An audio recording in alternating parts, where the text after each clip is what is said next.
Salamat ha. Mag-ingat ho kayo. Siguraduhin mo yung media blackout na yan. Ayoko nang lumaki pa to. Boss, naligpit ko na asawa ni Wancho. Pero wala sa bahay nila yung pinapahanap mong folder. Good. Pero siguraduhin mo yung folder na yan. Wala dapat maiwan na ebidensya.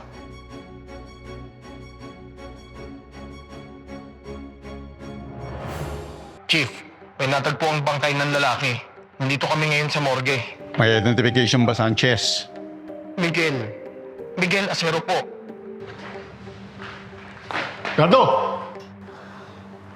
Saan ka ba, Mikoy? Loreng, Ano nangyari? Umiiyak ka ba? Loreng, kasi si Migoy, patay na siya.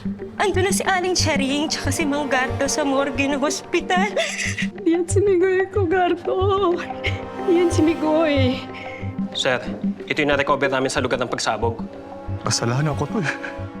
Mas mabuti pang wala kang alam para hindi ka madamay. Mas mabuting wala kang alam. Pues, gagawa ako ng paraan para malaman ko yung totoo. Gagawa ako ng sarili ko investigasyon. Migoy! Anak ko yan! Anak ko yan! Anak ko yan! Wala, puro kapalpakan lang yung ginagawa ko eh.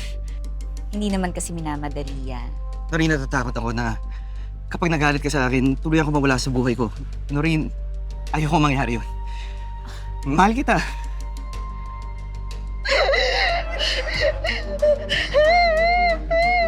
Sorry talaga, sorry talaga, sorry. Halika na. Migoy! Magandang team ng show mo, Miss V, ay rainbows, unicorns, and sparkles. Rainbows, unicorns. Gagawin mo pang children's party ang theme ng show ko? Umuwi ka na. Get out. I would like to suggest Aquamarine, Miss V. We already launched an aquamarine makeup line last 2018. Girls, come on, you have to be more innovative. These are all recycled ideas. I'm so sorry I'm late. Sobrang traffic. So, Noreen, what do you have for us?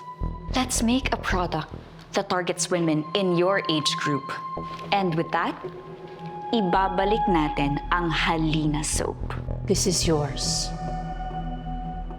Gamitin mo para sa brand mo, Pantasya Beauty. Halina Soap? Yung produkto ng kapatid mo? But we already launched that. Para sa ikakapanalo mo, willing po akong ibigay sa inyo ang pangalan na yun. Migoy! Nay, okay lang po ako. I'm so sorry. Hindi ko alam ang gagawin ko. Akala ko tuluyan ka nang nawala sa akin. Ano kasing nangyari, Migoy? Paano napunta yung wallet mo doon sa crime scene?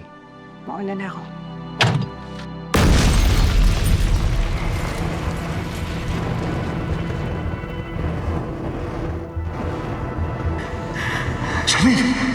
At malamang si Eddie Imperial ang nag-utos para pasabugin yung sasakyan.